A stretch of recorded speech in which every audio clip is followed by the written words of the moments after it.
Բարև ձեզ սիրելի հայրենակիցներ, ողջունում եմ ձեզ Համայնայության մայրաքաղաք Երևանից։ Այսօր հունիսի 18-ն է 2025 թվական։ Կխոսենք աշխարհաքաղաքական, տարածաշրջանային, ներպետական ուշագրավ թեմաներից, որոնք կներկայացնեմ իմ մեկնաբանությամբ։ Իհարկե ամենալուրջ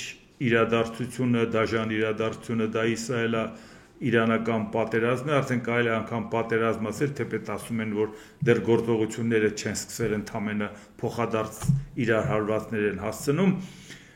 բայց դրա հետևանքները կարող է նաև Հայաստանի համար լուրջ սպառնալիք լինել, դրա մասին անպայման կխոսենք, ուղղակի սկսենք ներպետական իրադարձություններից, որոնք նույնպես կապվում է արտաքին քաղաքական զարգացումների հետ։ Այսօր կառավարությունը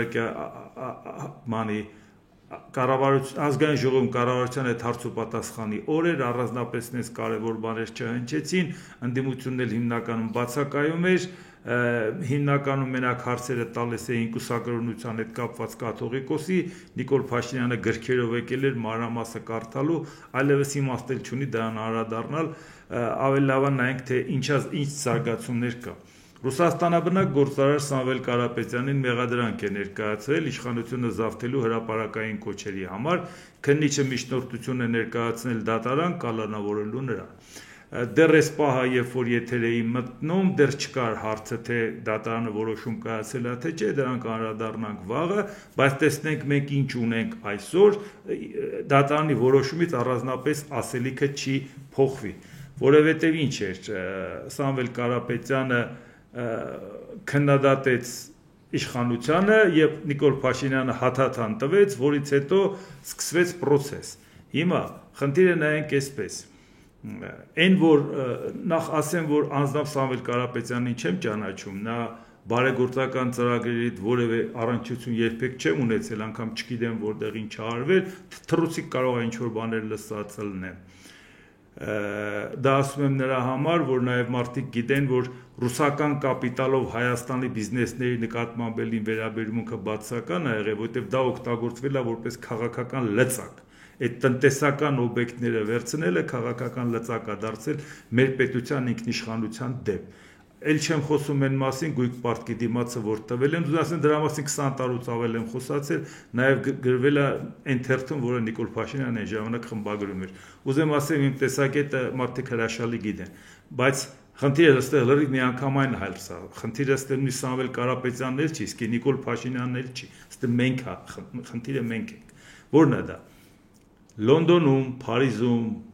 Բերլինում նստած բիզնեսմենը, որը չի սիրում ռուս բիզնեսմեններին եւ նրանց ներկայացվածությունը Հայաստանում ասում եկել են լծվել են, չգիտես ինչ են անում։ Եթե նրանց արածի մեջ որևէ անօրինականություն իշխանությունները գտնեին,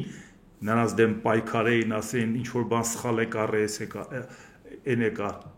հաստատ համակրանքը դրսի կլներ մեր իշխանության կողմը։ Ասեն վերջապես այդ ռուսական կապիտալից ազատում եք Հայաստանը, այ հալալած ես, լավ եք անում։ Բայց երբ որ օլիգարխը, որը նստած այդ քաղաքներում եվրոպական նայում է, որ ասում են ինչն է պատճառը, ինչ է եղել, ասում է մի հատ թեթև քննադատական բան ասեց, իսկ չհասկացանք ինչի նկատի ուներ, եկեղեցուն էր վերաբերում, թե իշխանությանը կամ առհասարակ ինչ էր, դրա մեջ նենց սպառնալիք տեսան, որ ուզում են կալանավորեն, հետո էլ մի հատ էլ ուզում են օբյեկտը ազգայնացնեն, դրա մասին էլ կխոսենք, այդ բիզնեսմենը ավտոմատ կերպով նրա համակրանքը անցնում է այն բիզնեսմենի կողմը, որտեղ ասում է ոնց չհասկացանք, բայց ենթադրենք վաղը ես էի ներդրում անում Հայաստանում, ուրեմն ինչ, որ մի հատ հայտարարություն անեի, պետք է գային կալանավորեին, տանեին իմ տնտեսությունն էլ ազգայնացնեի, այդ ինչ երկիր է դա, այսինքն մի քանի $100 միլիոն ներդրում ես անում, հետո դառնում ես ձայնազուրկ, հենց մի հատ ձեն ես անում, հիմնարկը ձերից հետ վերցնում են ու քեզ տանում կալանավորում են։ Սա արդեն Սամվել Կարապետյանին չի վերաբերում, ինքը իր հարցերը կլուծի։ Սա մեզ է վերաբերում, մեր պետությանը։ Մենք նորմալ ենք սրան վերաբերվում։ Ու սա նշանակում է, որ դրսի մարդը Հայաստանում ներդրում չի անելու։ Ոչ միայն որ իշխանությունը ինքը հաթաթա տվեց ու իրավապահամակարգը արեց այսինքն Նիկոլ Փաշինյանն ուզեցավ ասի ես ասեցի ու իրանք արեցին ես եմ անողը որպեսզի մյուսներին էլ վախացնենք որ եթե միլիարդ թատիրոջն եմ կալանավորում դուք ով դառակ հանգիստ նստեք տեղներ հետ բայց այդ ում որ դա ասում է դրանք էլ են չէ եզրակացությունը առաջինը դրսի մարդն ասում է ոնց գնանք դե ներդրում անենք առավել եւս որ տեսնում ենք ինքը հրահանգը տալիս է իրավապահամակարգը կատարում է ցանկացած գործել կարա մարդու վրա կարի ու ցանկացած դատարանը Փաշինյանը կանգնել ասել է այտենց դատավոր կա որ իմ ասածը չանի վերջ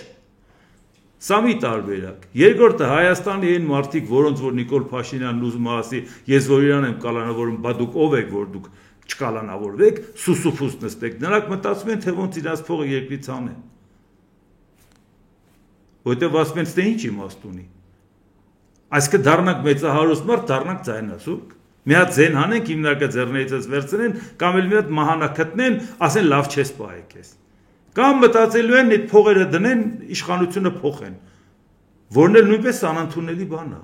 ու պետք չի որ Նիկոլ Փաշինյանն ասի այս 7 տարի հետներն աշխատում են բայց էլի հներին են կարոտում հներին են նվիրված այդպես բան չկա Հայաստանում 7 տարի չէ 7 րոպե նվիրված չեն մնա եթե իմանան որ հիմա իշխանությունը ստեղծել է բարենպաստ աշխատանքային պայմաններ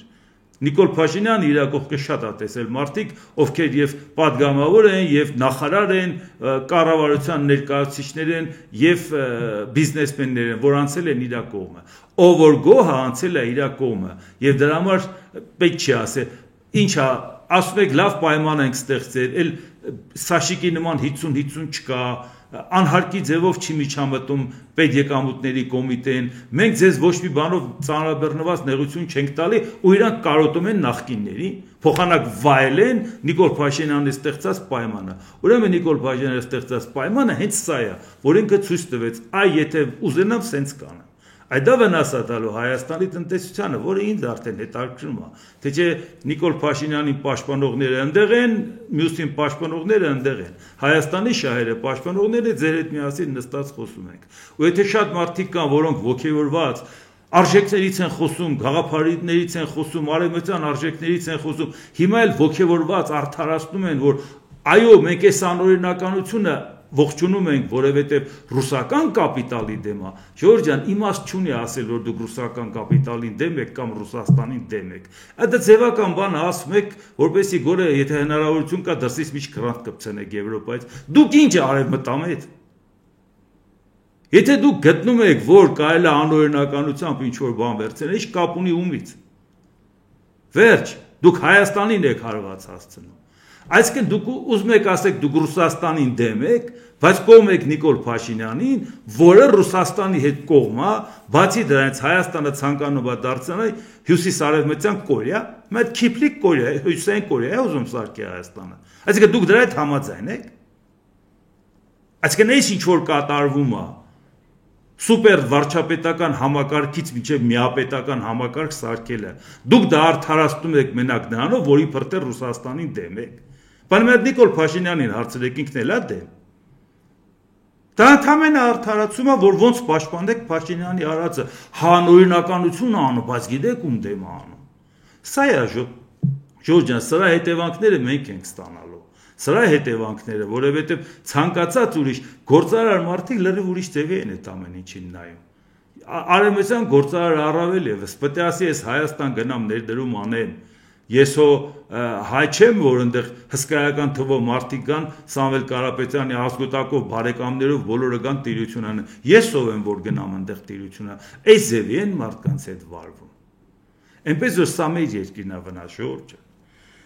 Վարչապետ Նիկոլ Փաշինյանը պատասխանելով հարցին արդյոք ԱՀԾ տնօրենի հեռացումը կապ ունի գործարար Սամվել Կարապետյանի շուրջ ստեղծված իրավիճակի հետ հրաժարվել է որևէ հանձնարարություն կատարել, վարչապետը նշել է, չէր կարող ԱՀԾ տնօրենը հրաժարվել ին որևէ հանձնարարություն կատարելուց։ Այո, եթե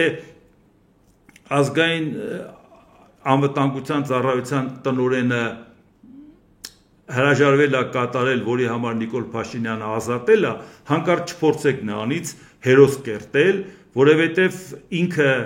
հարյուրավոր Նիկոլ Փաշինյանի սխալ հանձնարարություններ է կատարել եւ շարունակել է պաշտոնավարել։ որտեղ այդ հարյուրավորները, որ հիմա թվարկեմ, հատ-հատ կարամ թվարկեմ, որտեղ ազգային անվտանգությունը ուղիղ անելիք ուներ ու չի արել։ Եթե այսօր ինչ-որ դրդապատճառներով ինքը այս մեկը չի արել, որովհետև մտածել է, թե իր համար որն է ավելի հարմար, հաշվի առնելով կապերը մյուս կողմի հետ, դա նրան առանձնապես չի սրբացնում։ Սովորական նրա տեղը մի ուրիշը կգա, հանձնարարությունը կկատարի, կմնա կաշխատի անօրինական հանձնարարություններ կատարելով, չի կատարի, նա էլ դուրս կգա։ Մեկը մեր մոտն չի, որ որևէ ձևով իրանք ըմբոստանան կամ ինչ-որ ասեն, ես ինչ ես ասում, սա օրենքին հակասող բան է, ես սա չեմ անի։ Ուզեմ ասեմ, դա մի հատ սովորական էպիզոդ է, եթե մարդիկ համաձայնվել են SMS-ով գործից ազատվեն, եթե անգամ ընտրովի մարմնի ղեկավար է, իր պաշտոնավարման ժամկետն է չավարտված, ցանկացած հաջորդ պաշտոնի նշանակվողին լրագրողները հեգնելով առաջի հարցն են տալիս։ Հիմա ձեզ էլ որ SMS ուղարկի պիտի ազատվեք, իսկ իրանք պատրաստական ասում են, չէ, ինչ եք ասում, SMS-ը հասնին օր ազատվեմ, SMS-ը Նիկոլ Փաշինյանի հեռախոսից դուրս եկավ, օդում ես ազատման դիմումս կգրեմ, ստի չի հասցնի SMS-ը կհասնի իմ հեռախոսին։ Այս մակարդակի մարդիկ են կառույցներ ղեկավարում։ Դուք պատկերացնում եք նրանց ենթակաների վիճակը նայելով իրենց ղեկավարներին, որ գիտեն ինչ արժանիքի համար են նրանք նշանակվել, որ առաջի իսկ SMS-ով վազելով գնալու են տուն։ Էսա։ Այս վիճակն է, որ մեզ բաժինը հասե։ Եթե որևէ մեկը սա արդարացնում է, որովհետև ինչ որ մեկին չի սիրում, Հայաստանն էլ չեք սիրում, այդ հարվածը Հայաստանին է վերաբերվում։ Թե չէ միլիարդատեր մարդը իր հարցերը կլուծի, հաստատ իր համար մի հուզվեք, հա, ինքը իր հարցերը կլուծի։ Նիկոլ Փաշինյանը գրել է. Կարծում եմ հասունացել է պահ, երբ Հայաստանի էլեկտրական ցանցեր փակ բաժնետերական ընկերությունը պետք է ազգայնացվի, պետականացվի։ Դա տեղի կունենա արագ։ Ասում է թքած ունեմ իրենց վրա էլ, իրենց հեծի վրա էլ։ Այսինքն այս մարդիկ հեծը իրենցը չեն համարել եւ թքած ունեն այդ ռազմավարական նշանակության հիմնարկի վրա, սպառողների ու աշխատակիցների վրա, որովհետեւ եթե հեծը իրենցը չէ, ուրեմն նրա սպառողները, նրա աշխատողները եւ այլ կարծում եմ հասունացել ապա, երբ Հայաստան էլեկտրական ցանցեր փակ բաժնետերական ընկերությունը պետք է ազգայնացվի։ Դա տեղի կունենա արագ եւ իմ հանձնարարականն է հեծի բոլոր աշխատակիցներին բարեխղճորեն կատարել իրենց գործը եւ այլ եւ այլ։ Հիմա Նիկոլ Փաշինյանը սա կարդում անենց, որ ներկայացնում է, որ իբր թե հենց ասելա թքած ունեմ, ուրեմն դա եթե քոնը չի, արի ազգայնացնենք։ Բայց մինչև թքած ունենալը արդեն մի ամիս առաջ դու նախապատրաստել ես հեծի ազգայնացումը։ Հիմա ներկայացնում ես, որ քանի որ դա ձեզ պետք չի, վերցնում ենք։ Բայց հարցը ցակում, եթե ռազմավարական օբյեկտը որոշել եք ազգայնացնել, նա ռազմավարական օբյեկտը կարելի է ընդհանրապես չսեփականաշնորհել է։ Սկսենք այդտեղից։ Բայց փաստը կատարվել է։ Եթե դա արդեն սեփականություն է եւ որոշում ես ազգայնացնել, դրա հետ կապված շատ ծանր ընթացակարգային առումով, որն այնց բան չանես, որ անվստահություն առաջանա սեփականության իրավունքի նկատմամբ։ Բայց ինչ է նշանակում։ Ես հիմա քանի որ դու մեզ քննադատում ես, բայց քանի որ կար ինչ-որ խախտումներ, որից ելնելով մենք որոշել ենք, որպեսզի դա ազգայնացնենք, հա։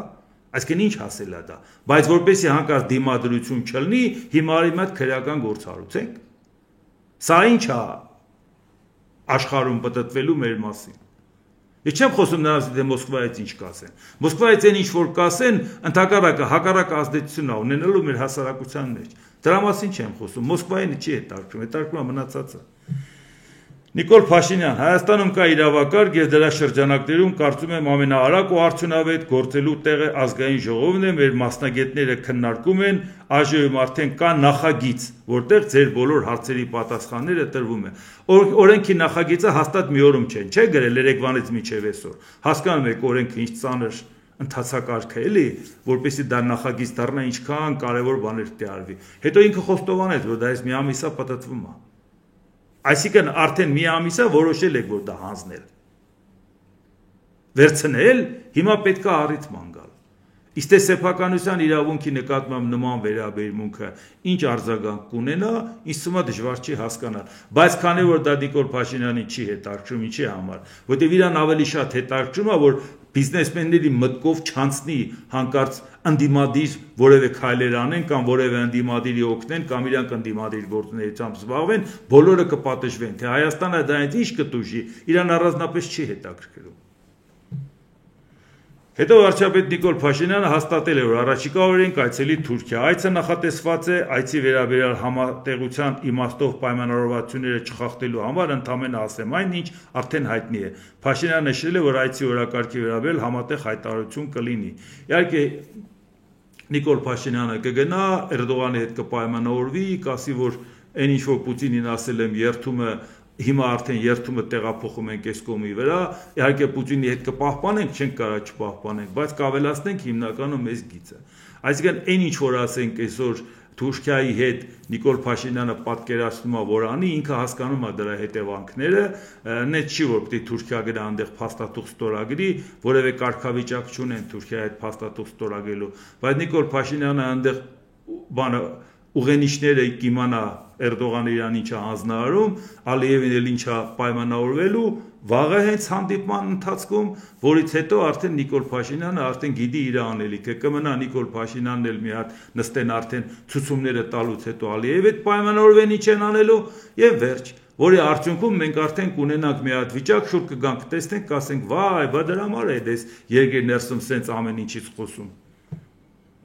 Հետո Նիկոլ Փաշինյանն ինչ է ասում ազգային ժողովում։ Հայաստանն ու Ադրբեջանը համաձայնեցել են խաղաղության եւ միջպետական հարաբերությունների հաստատման մասին համաձայնագրի մասին նախագիծը։ Եվ ինչպես ասել եմ, Հայաստանի եւ Ադրբեջանի միջև նոր պատերազմ չի լինելու է խաղաղություն, ասել է Փաշինյանը։ Որտեղից Փաշինյանին այս վստահությունը, որ պատերազմ չի լինելու, որովհետեւ համաձայնեցված փաստաթուղթ կա, որը ստորագրված չի, այդքան է հերիք, հա։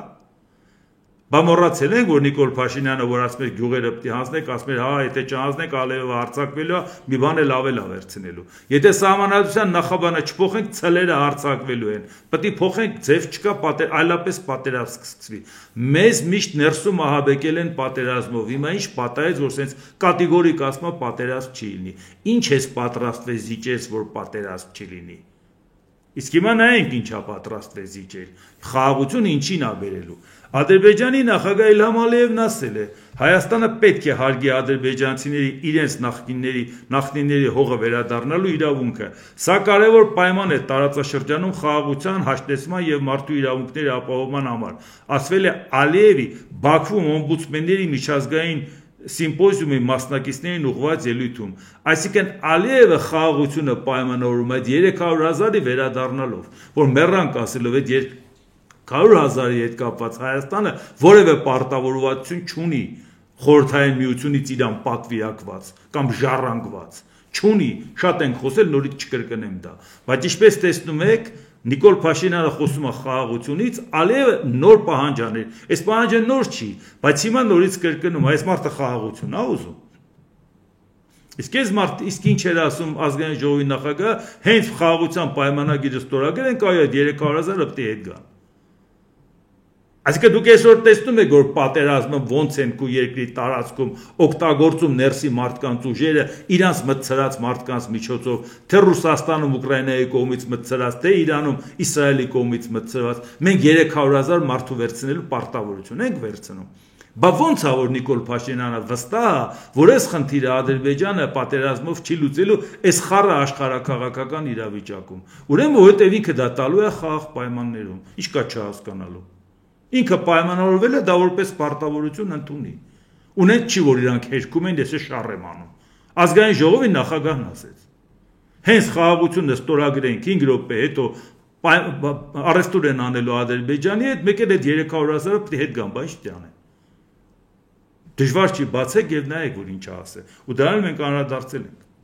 Իսկ այսօր մեր կողքերը ինչ է կատարում եւ այդ ազդեցությունը կարող լինի, ու այս կատեգորիկ ասելը պատերազմ չի լինի, որովհետեւ Ալիևի հետ պայմանավորվել ենք։ Այս Ալիևի հետ էս պայմանավորվել։ Դա նշանակում է էս էլ էս պայմանավորվել։ Ազգային ժողովում կառավարության հետ հարցուպատասխանի ժամանակ փոխվարչապետ Մհեր Գրիգորյանը պատասխանելով Իրան-Իսրայել հակամարտության Հայաստանի վրա հնարավոր հետևանքների վերաբերյալ հարցին ասել է. Արդեն իսկ ի հայտ են եկել լոգիստիկ խնդիրներ, բոլոր պոտենցիալ խնդիրների մոնիտորինգի տակ են, այո եւ փախստականների եւ լոգիստիկ եւ էներգետիկ խնդիրներ չի կարելի բացառել, պետք է մշակել սցենարներ, որոնք ինչ որ պահի կարող է պետք լինել, բայց կարող է պետք չլինել։ Մենք այդ հարցերը պահում ենք ուշադրության կենտրոնում, մշակում ենք այս կամ այն սցենարներից ելնելով գործողությունների պլաններ, ասել է Մհեր Գրիգորյանը, այսինքն այդ խնդիրները դուք ակնհայտորեն արդեն տեսնում եք, որ կա, որը ինչ չափով մեր վրա կազդի, որը ինչ խնդիրներ կառաջացնի, բայց դուք հավանական որ բոլոր բաները հաշվել էիք, հավանական բոլոր բաների մեջ հաշվել էիք, որ չէր կարելի կանգնել եւ ասել դատապարտում ենք մի կողմին, սատարում ենք Իրանին։ Էդ էլ էիք հաշվել, որ կարելի էր ընդհանրապես մտահոգություն հայտնել։ Դուք հիմա չեք տեսնում այդ խնդիրները, որ առաջանում է Իրանի շուրջ, ինչքան էլ Իրանը պատասխան է տալի, դրա մասին էլ կխոսենք։ Դա մեզ համար բացարձակ պետք չէ, որ մենք կոնֆլիկտի կողմ դառնանք, անկախ նրանից ում նկատմամբ համակրանք ունենք, թե հակակրանք ունենք, հո Հայաստան պետության նկատմամբ էլ հակակրանք չունենք։ Ինչից մենք խոսանք, պետք է Հայաստան պետության շահից ելնի, ինչ էլ ուզում ենք մտածենք, սա է ճիշտ, թե նա է ճիշտ։ Բայց այդ հավանական բաները, որ անում էիք, այդպես միանգամից հնչեցրեցիք, դատապարտեցիք մի կողմին, որի թիկունքին կանգնած է արևմուտքը, պաշտպանեցիք մի կողմին, որի ոչ մի ակնկալիք չունենք նրա թիկունքին կանգնածներից։ Այդ հավանական զարգացումները բա որն էր։ Մի հատ հարց չեք հնչեցրել, թե ինչ եք կանխարգելիչ արել։ Մի հարց եք հնչեցել են Հայաստանի վնաս տալով։ Մենք ոնց հավատանք, որ մնացածը հաշվի առել ենք։ Լրագրողի հետ զրույցում Թեհրանից եկած կինը պատմել է, որ մենք Թեհրանից ենք եկել, ինչպես գիտեք, միանգամից վիճակը շատ փոխվեց եւ կռիվը սկսվեց։ Վիճակը շատ վախենալու է Թեհրանի համար։ Սա իսկական կռվի մթնոլորտ է եւ շատ դժվար էր հասնել Հայաստանի սահման։ Դժվար էր, որովհետեւ միակ ճանապարհը ցամաքային էր, օդանավակայանը փակ է։ Ճանապարհին խցանումներ են, մարդիկ չեղարկում էին իրենց ավիատոմսերը, ամեն մարդ փորձում էր տաքսիով կամ իր մեքենայով հասնել Հայաստանի սահման։ Ու դա գնալով ավելի դժվար է դառնում, քանի որ ինչքան վախը բարձրանում է, գինն էլ է բարձրանում։ Իհարկե, լինում է նաև քիչ են գալի, լինում է շատ են գալի, բայց ցանկացած պահի դա կարա վտանգ առաջացնի մեզ համար, որ լցվեցին ու դուրս չեկան, ինչ ես անելու, որ լցվեցին ու խնդիրներ ստեղծի, որ նպատակային իրանց ուղարկեն որ գան։ Էլ չեմ խոսում այն մասին, որ խորքային ռումբերով ցանկանում են խփել միջուկային օբյեկտներին, ու այնպես չի, որ մենք բոլոր միջուկային օբյեկտների տեղը գիտենք ու հստակ գիտենք մեր սահմանից ինչ հեռավորության վրա եւ խորքայինի հարվածի դեպքում ինչ խնդիրներ մեզ համար կառաջացնի։ Այնպես որ այս ամեն ինչը մենք տեսնում ենք ուշադրության կենտրոնում ենք պահում, բայց տեսնում ենք, որ մեր իշխանությունների ասածը ընդհանրապես ասում են, որ այդ ուղղությամբ մտածել ենք, բայց իրանց ոչ մի արած քայլն ու հայտարարությունը համարժեք չի իրավիճակին։ ԱՄՆ նախագահ Դոնալդ Թրամփը հայտարարել է. Իրանի համար դեռ ուշ չէ բանակցություններ վարելու համար, հաջորդ շաբաթը կարևոր կլինի, գուցե մեկ շաբաթից էլ քիչ։ Հարցին թե ԱՄՆ կարող է հարվածել Իրանին, Թրամփը պատասխանել է. գուցե այո, գուցե ոչ։ Նրա խոսքով Թեհրանը կապի մեջ է Վաշինգտոնի հետ բանակցությունների հնարավոր վերսկսման շուրջ։ Ես մինչև կոկորդը կուշտ եմ այս իրավիճակից։ Նրանք լեովին անպաշտպան են, նրանք ընդհանրապես հակաօդային պաշտպանություն չունեն։ Կտեսնենք, թե ինչ կլինի, ասել է Թրամփը։ Նախ այն որ նորից էլի խոսում են նրանք ոչ մի բան չունեն, հաղթատուկ չունեն, այս չունեն, այն չունեն, լսել ենք ուկրաինական պատերազմի հետ կապված էլ, բայց հարցը ստեղ ուրիշ է։ Այո, Իրանի շատ ծանր հարվածները հասցնում Իսրայելը, բայց չմոռանանք, Իսրայելը օրը ինքն է ընտրել։ Հունիսի 13-ը Իսրայելն էր ընտրել։ Ինքը լավ գիտեր, որ պատրաստ է։ Դոնալդ Թրամփն էլ ասում էր 2 ամիս էի տվել, բա պետք է խփեր, բա ինչ պետք է աներ, 61-րդ օրն էր։ Այսինքն եւ Ամերիկան էր պատրաստ, եւ Իսրայելն էր պատրաստ։ Ու այն ինչ ավերածություններ Իրանում անում են, կարող է Իրանի համար անսպասելի էր, որովհետեւ ինքը չէր պատկերացնում, որ այդ աշճանի կծավալվեր Իսրայելը։ Բայց եւ միևնույն ժամանակ մենք տեսնում ենք, որ պատերազմ սկսող Իսրայելն էլ, որը հույսը դրել էր Ամերիկայի վրա, շատ ծանր հարվածներ է ուտում։ Բայց դուք ինչի ձեր ուժերը ճիշտ չէիք հաշվել։ Բազել հետախուզությունն ուր է։ Այն որ երկաթյան գմբեթը այդքան է երկաթյա չէ, այդ հասկացանք։ Բայց ձեր հետախուզությունն ուր է։ Իրական վիճակը պատկերացնում եք ինչ է կատարվում։ Շատ ծանր հարվածներ են ստանում, որ ստիպված են հիմա Ամերիկային ասում են օգնության հասի։ Մենք խնդիր կարող է ունենանք։ Իսկ Ամերիկան էլ ուղիղ պատերազմի մեջ մտնելու էլ խնդիր կունենա։ Թե Դոնալդ Թրամփը իր կուսակցության ներսում իր էլիտայի մոտ, թե Դոնալդ Թրամփը կոնգրեսում, որտեղ շատ բաներ պատվիրակված է կոնգրեսին։ Ինքը չի կարող միազնյա որոշումներ կայացնի եւ մտնի պատերազմի մեջ։ Իսկ շատերը մտածում են, ում պատերազմ նախենք, դա մենք դարձնում Ամերիկայի պատերազմ։ Բայց այս պարագայում ակնհայտորեն Տրամպը կանգնած է Իսրայելի թիկունքին, նորություն չի։ Իսկ մենք ինչի ենք կանգնած պաշտպանում Թեհրանին, չգիտեմ։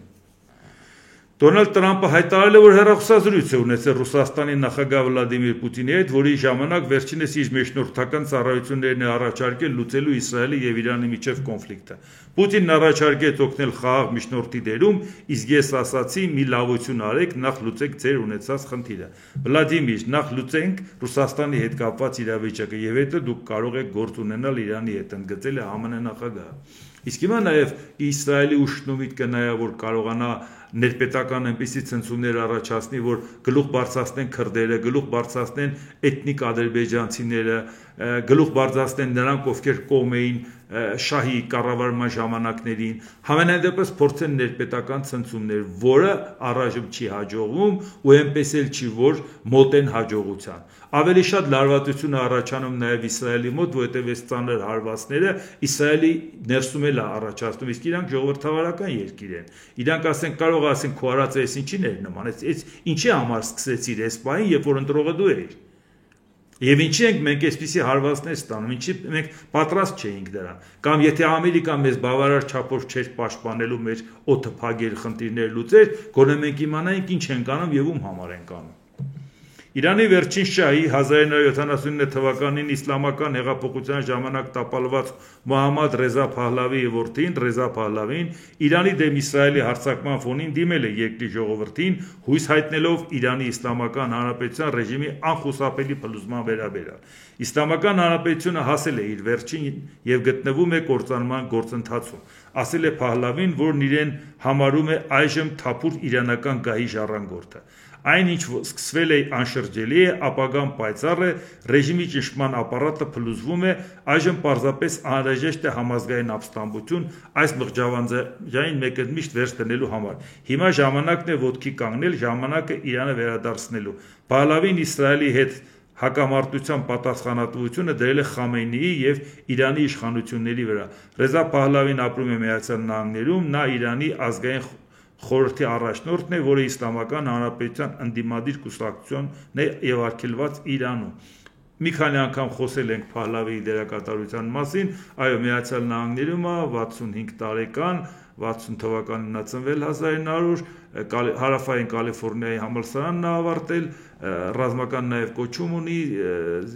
զինվորական օդաչուի պատրաստվածություն անցել, Մերիլենդ նահանգում ապրում, այս ամեն ինչ հասկացանք։ Բայց երբ որ ինքը հասկանում է, ինքը ուզում է իրան օրինական թագաժառանգ պատկերացնել, հա, իհարկե,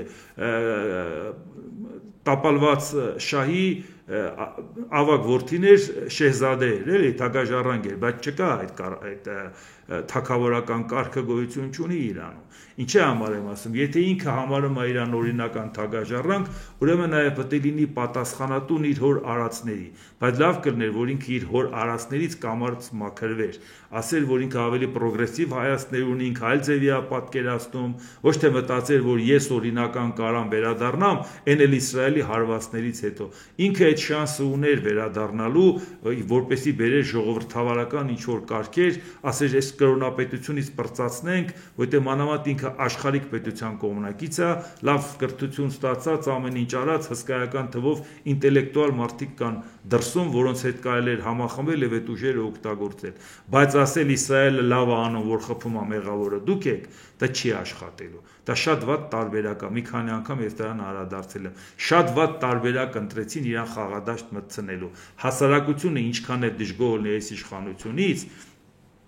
ինքը նորմալ չի ընդունի, որ Թեհրանին խփում են եւ խփողը չի մեղավոր, այլ իրանց իշխանությունն է մեղավոր։ Այնպես որ կարծում եմ, որ դա այդքան էլ լավ տարբերակ չի ընտրված։ Եվ պատահական չի, որ դրան անդրադարձել է Էմանուել Մակրոնը, դուրս եկավ, էլի, որովհետեւ այն ինչ որ հիմա ինքը ասել է, այդ մասին խոսել ենք,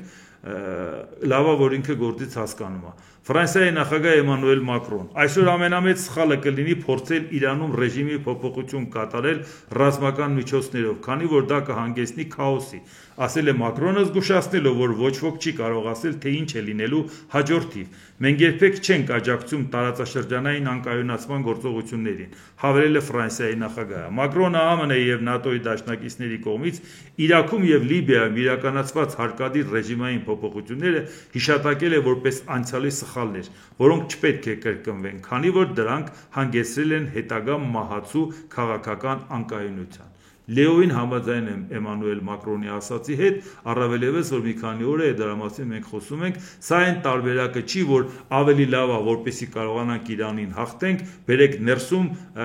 ապակայունացնենք, որպեսզի պայթի այս իշխանությանը գցեն: Դա կարող է շատ վատ տեղ տանի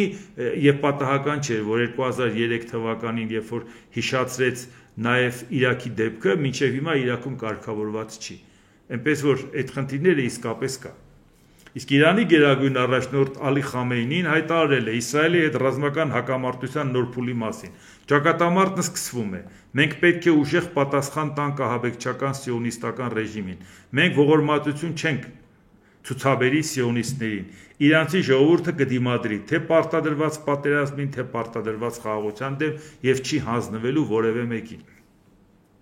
Ալի Խամեյնին նաև անդրադարձել է ԱՄՆ նախագահ Դոնալդ Թրամփի հայտարարություններին: Իրանը իրանական ազգը և նրա պատմությունը ճանաչող խելացի մարդիկ երբեք չեն խոսի այս ազգի հետ սպառնալիք է լեզվով, քանի որ իրանական ազգը չի հանձնվի, և ամերիկացիները պետք է իմանան, որ ԱՄՆ-ի ցանկացած ռազմական միջամտություն անկասկած անդառնալի վնաս կպատճառի նրանց, ասել է Խամենեին: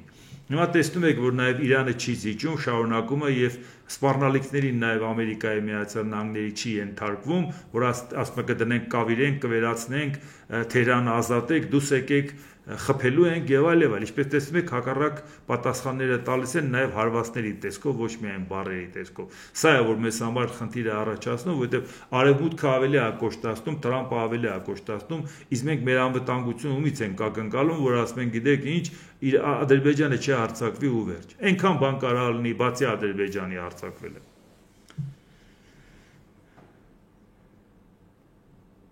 ՄԱԿ-ում Իրանի մշտական ներկայացուցիչ Ալի Բահրեյնին հայտարարել է. «Թեհրանը պատրաստ է պատասխանել Վաշինգտոնին, եթե ԱՄՆ-ը Իսրայելի կողմից անմիջականորեն միջամտի հակամարտությանը»: Բահրեյնին նաև խոստացել է վճռական և անհապաղ արձագանք Իսրայելին հարվածներին: Թեհրանը հարձակումներին կպատասխանի համաչափ: Մենք որևէ դժկամություն չենք ցուցաբերի մեր ժողովրդի անվտանգությունն ու հողը պաշտպանելու հարցում: Մենք լուրջ և վճռականորեն կպատասխանենք առանց որևէ սահմանափակման, ասել է Ալի Բահրեյնին: Եվ ինքը ի դեպ շարունակել է, նաև հայտարարություն է տարածվել դրա հետ կապված ու այն անհարգալից նաև պատասխանները Թրամփին, կարող է ինքը իր տեսանկյունից ճիշտ է ասում, բայց մեր տեսանկյունից մեզ պետք չի, որ այդ կարգի կողմ առճակատումը լինի, որի արդյունքում մենք դարձել ենք կոնֆլիկտի մի կողմ: Ոչ մի իրանցի պաշտոնյա երբեք չի նվաստացվել Սպիտակ տան դարպասների մոտ: Միակ բանը, որ Թրամփի ստերից ավելի զզվելի էր, Իրանի գերագույն առաջնորդին վերացնելու մասին նրա վախկոտ սպառնալիքն էր: Նա տեսեք, ասենք հռետորաբանություն, մեր ինչին էր պետք դրա մեջ մտնելը: Իրանը չի բանակցում հարկադրանքի տակ և չի հարկադրանքի տակ խաղաղություն չի ընդունի: Իրանը ցանկացած սպառնալիքի կպատասխանի հակասպառնալիքով, իսկ ցանկացած գործողության պատասխան միջոցներով, պատասխանել է արտգործնախարարության գերատեսչության հայտարարության մեջ: Իսկ հիմա նայենք, որ նաև կողմերից մյուսն էլ, այսօր ամենալուրջ դերակատարություն ունեցողը Եվրոպայում, որ Մակրոնից արդեն կամաց տալիս անցնում է և պատրաստակամությամբ և երկրի կշռով, դա Գերմանիան է: Գերմանիայի կանցլեր Ֆրիդրիխ Մերցն էլ ինչ էր ասել: Սա այն կեղտոտ աշխատանքն է, որ Իսրայելը կատարում է մեր բոլորի փոխարեն: Մոլլաների այս ռեժիմը մահ և ավերածություններ է բերել աշխարհին: Ահաբեկչական հարձակումներ, սպանություններ և արյունահեղություն: Աջակցություն Հեզբոլլահին և Համասին: Հոկտեմբերի 7-ը երբեք տեղի չէր ունենա առանց Թեհրանի ռեժիմի: Հոկտեմբերի 7-ը դե ի նկատի ունի Համասի հարձակվումը 2023 թվականի հոկտեմբերի 7-ին Իսրայելի վրա: Ի դեպ, երբ որ ասել է Հեզբոլլահ, Համաս, Հութիներին է մոռացել ոնց որ և մոռացել է, որ նաև Իրանի միջամտությունը շատ խնդիրներ է առաջացրել տարածաշրջանում: Սիրիայի հետ կապված հետո տեսանք արդյունքում ինչ եղավ, Լիբանանի հետ կապված, մենակ ասենք Հեզբոլլահն չէ, ուղղակի այդ պետությունը չէր կայանում Հեզբոլլահի մեղքով: Նույնն էլ Հութիների համար Եմենի վիճակը: Այսինքն այս առումով գնահատականը սա է։ Մերցը նաև ընդգծել է իսրայելական բանակի հաջողությունը, կարող եմ միայն ասել, մեծ հարգանք ունեմ այն փաստի նկատմամբ, որ իսրայելական բանակը, Իսրայելի ղեկավարությունը համարձակություն ունեցան դա անելու։ Հակառակ դեպքում մենք կարող էինք ամիսներ եւ տարիներ շարունակ ականատեսը լինել այս ռեժիմի տարած սարսափի, իսկ հետո նրանց ձեռքում միջուկային զենքի հայտնվելուն, եզրափակել է կանցլեր Մերցը։ Այնպես չի, որ միանշանակ սա ընդունելի է ինչ որ ասում Մերցը, բայց նա ներկայացնում արևմտյան տեսակետ։ Ուզում եք թե չեք ուզում։ Այսինքն մենք պետք է հաշվի նստենք, ի վերջո մենք ումից ենք ակնկալում մեր անվտանգությունը։ Բացի այն, որ մենք երկրի ապագան տեսնում ենք Եվրամիության հետ, որն էլ նաև անվտանգային խնդիրներ կլուծի։ Դա էլ հասկանալի է։ Միևնույն ժամանակ նաև վտանգի առումով, վաղը որ մի հատ խնդիր առաջացավ ու մենք դիմելու։ Այս մարդիկ այսպես հիացական են խոսում Իսրայելի հասցեին։ Բարիս բուն իմաստով հիացական։ Հաստատ մենք այդ հիացական ձևով չենք խոսի։ Ու այդ ձևով չենք արդարացնի Իսրայելի արածը։ Բայց հաշվի կնստենք նրա հետ, որ դա ասում է Ֆրիդրիխ Մերցը, որը այսօր հավասարապես լիդերություն է ստանձնում Եվրոպայի անվտանգության համար։ Իսկ նոր աշխարհակարգում դուրս դերակատարության, որովհետև նոր աշխարհակարգը առանց ուժեղ Եվրոպայի դժվար է պատկերացնել։ Այսինքն սա նա է, որ մենք որ ասում ենք պետք է պահպանենք ակտիվ չեզոքություն, բայց սա նկատի ունենք, որովհետև եթե մենք ասում ենք մենք սրա կողմից ենք, պատասխան հարցը չենք ունենում, այդ մյուս տված հարցին ինչ է, ավելի լավ չի դրա մեջ չմտնենք, որպես այս խնդիրները չունենանք։ Եվրամիության արտաքին գործերի եւ անվտանգության քաղաքականության հարցերով բարձր ներկայացուցիչ Կայա Կալասը հայտարարել է. Ուկրաինայի հարցում Եվրամիությունն իր դերն է կատարում, քանի որ Ուկրաինան Եվրոպայի պաշտպանության առաջին գիծն է։ Մենք գիտենք, որ Ռուսաստանը արձագանքում է միայն ուժին եւ ոչ մի այլ բանի։ Կալասն ընդգծել է Եվրամիության կողմից առաջարկված 18-րդ պատժամիջոցների փաթեթի կարևորությունը, նշելով, որ յուրաքանչյուր պատժամիջոց թույլատնում է Ռուսաստանի այս պատերազմը շարունակելու կարողությունը։ Մենք պետք է ավելին անենք Ուկրաինայի համար, նաև մեր սեփական անվտանգության համար։ Ինչպես ասել է ՆԱՏՕ-ի գլխավոր քարտուղար Մարկ Ռյուտեն, եթե մենք շարունակենք օգնել Ուկրաինային, մենք բոլորս պետք է սկսենք ռուսերեն սովորել։ Որքան ուժեղ լինի Ուկրաինան մարտի դաշտում, այսօր այնքան ավելի ուժեղ կլինի բանակցությունների սեղանի շուրջ, երբ Ռուսաստանը վերջապես պատրաստ լինի խոսելու այս ասել է Կալասը։ Ներողություն։ Հիմա դա տեսնում եք Եվրամիության վերաբերմունքը այս ամեն ինչի նկատմամբ եվրոպական անվտանգության հետ առաջի գիծը պատկերացնելով Ուկրաինա։ Սա էլ մեզ համար ցուցիչ է, որ մենք պատկերացնենք մեր սպասելիքները։ Իդեպ հիմա նայենք նաև հետևյալ հարցը, որովհետև խոսում էր, չէ, Դոնալդ Տրամպը, որ ռուսների հետ սենց, ռուսների հետ նենց, բայց ոնց որ հիմա ասում եք միջև նեղված է Պուտինի վրա, պատասխանելով Մերձավոր Արևելյան հակամարտությունում ԱՄՆ-ի հնարավոր միջամտության մասին հարցին, Ռուսաստանի փոխարտգործնախարար Սերգեյ Ռյաբկովն ասել է. ԱՄՆ-ն մշտապես գտնվում է բոլոր գործընթացների առաջնագծում եւ ասել, որ նրանք նախկինում չեն միջամտել, բայց հիմա կարծում եմ սխալ կլինեն։ Այլ խնդիր է, թե ինչպես են նրանք դիտարկում իրավիճակը Իսրայելին ուղղակի ռազմական օգնություն տրամադրելու հարցում։ Մենք զգուշացնում ենք Վաշինգտոնի նման նույնիսկ սպեկուլատիվ տեսական տարբերակներից։ Դա կլինի քայլ, որն արմատապես ապակայունացնելու է ողջ իրավիճակը, ընդգծել է Ռյաբկովը։ Հիմա դուք տեսաք, խոսքը ինչին է վերաբերվում։ Ռուսաստանը համենայն դեպս չի թաքցնում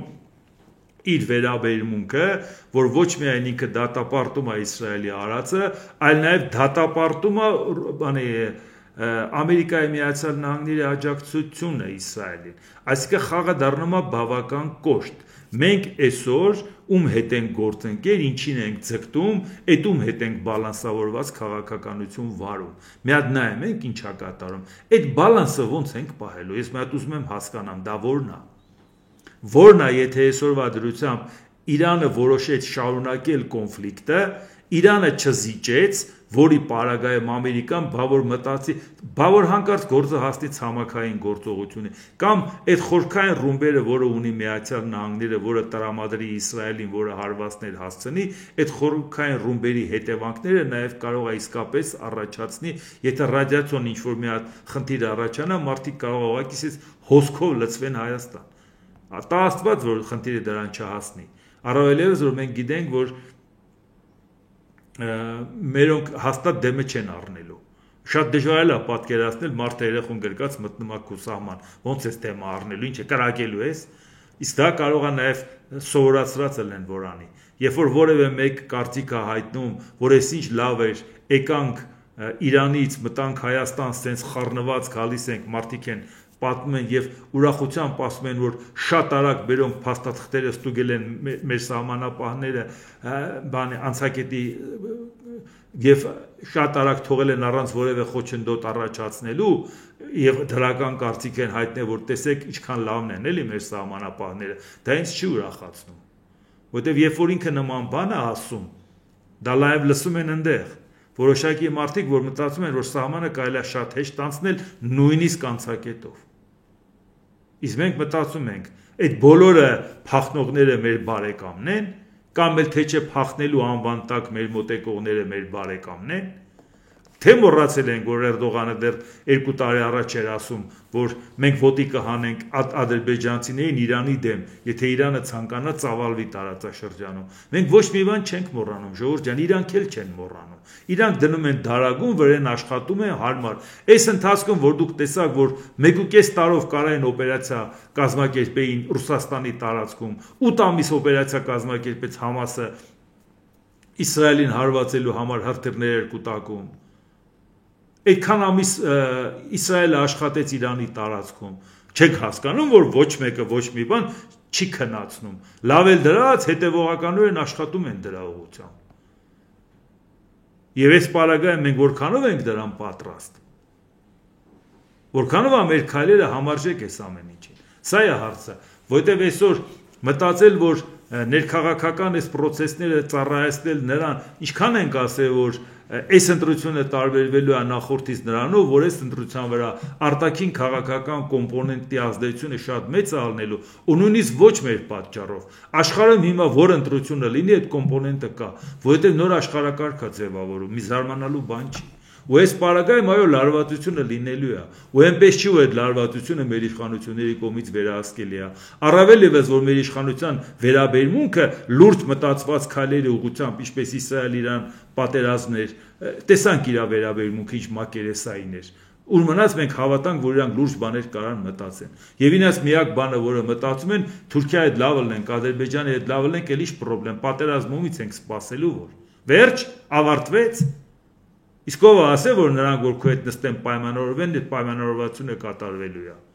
Կամ նրանք ուրիշ բան չեն պայմանավորվելու ուրիշի հետ։ Եթե Իրանի հետ կապված խնդիր լինի, ուզենան մեզ Իրանից կտրեն։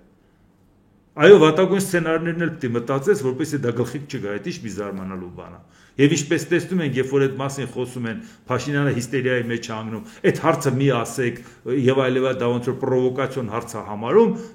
բայց հարցը մարդկանց անհանգստացնում է, չասեն։